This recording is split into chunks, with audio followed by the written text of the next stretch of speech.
lama rogi telang khangke rogi sileng pe lama wa khangke kahake somara do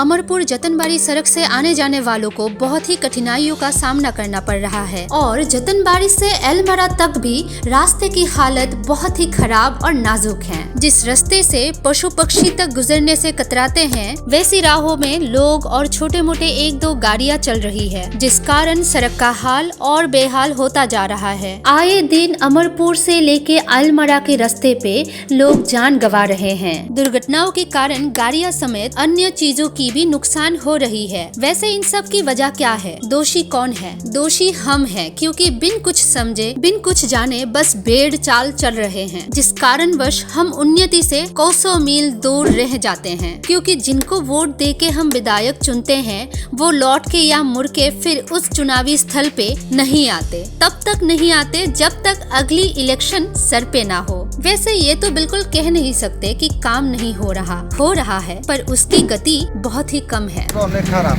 এইটা চালাই যাব মন নাই এই রাস্তা দেখে গাড়ি মেট্রো তো মাসে 2-3 বার ডিসকাউন্ট লাগে আমরা তো সরকারের এই দাবি আমরা রাস্তাটা একটু তাড়াতাড়ি ভালো করে হ্যাঁ ওখানে যে বর্তমান চলছে তো সেদিকে তো আমরা দিকে মোটামুটি চলে সেদিকে তো একটু তো খারাপ তবে আমরা দিকে সেদিকে একটু চলার মতো না এইভাবে কি আমরা গাড়ি ঘোড়া নিয়ে চলতাম পারি না এখন তো মিয়ার বাজার অব্দি হয়েছে একটু হয়েছে এই দিকটা তো চলার মতো না হাইটটা চলতেও কষ্ট হইব এমন পজিশন